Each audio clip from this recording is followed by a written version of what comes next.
Now that we've imported our snapshot and we understand the structure that's used to build it, let's talk about the Jobber side of this equation. Unlike HighLevel, Jobber does not offer the ability to use a standard API key to connect to a Jobber client account. They exclusively use the OAuth 2.0 authentication flow in an app marketplace to connect to Jobber client accounts. If you don't understand what this means, don't worry. We'll explain it as we go along. Just know that you're going to need a Jobber developer account to get this going.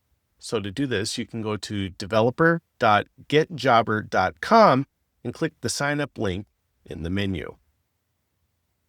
Once you've done that and you're logged into your account, it's going to look something like this. There's an apps section. An app is simply a Jobber sanctioned way of connecting to a Jobber client account. Don't worry, no coding is required here. There's also a documentation section that I would recommend that you review so that you fully understand how Jobber works. Also, you're going to need a Jobber client account. Now, you may already have access to a Jobber client account through a client of yours, or you may have already used the 14-day trial to sign up and get an account to test with.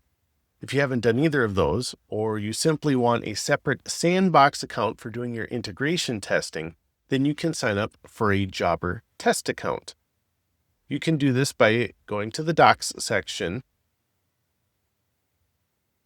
selecting Getting Started, and in the Create a New Jobber Account to Test With section, there's a sign up link.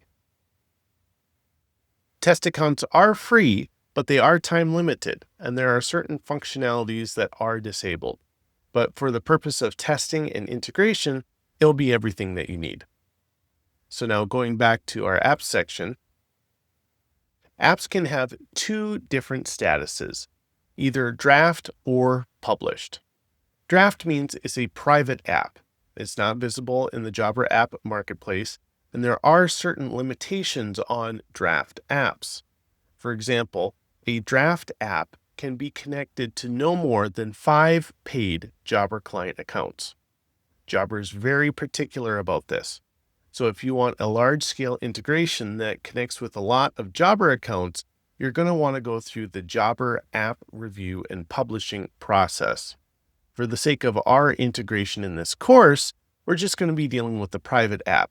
So let's take a look at how you would build this.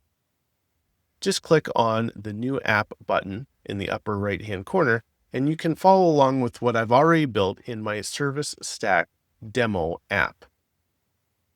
Not all fields are required for a private app, but you will want to fill all fields out if you're going to go through the app review and publishing process. Start by filling in your app name, developer name, and callback URL.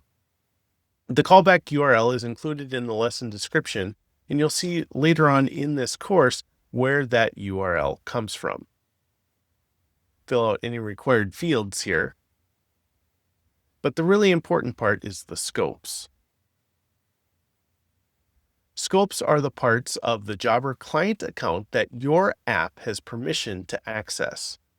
If your app is only going to include limited functionality, include limited scopes.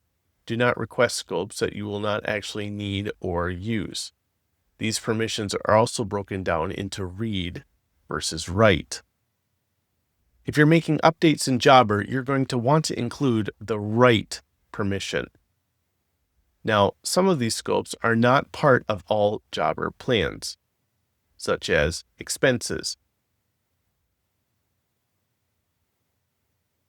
Be sure to select the optional button if you enable these scopes, so that you can still connect to Jobber accounts that are on lower plans. Ignore the webhooks section for now. We'll come back to webhooks in a later lesson. Click on Save App. Congratulations! You've just built your first Jobber app. In the next lesson, we'll talk about how you can connect this app to both a Jobber client account and your HighLevel account.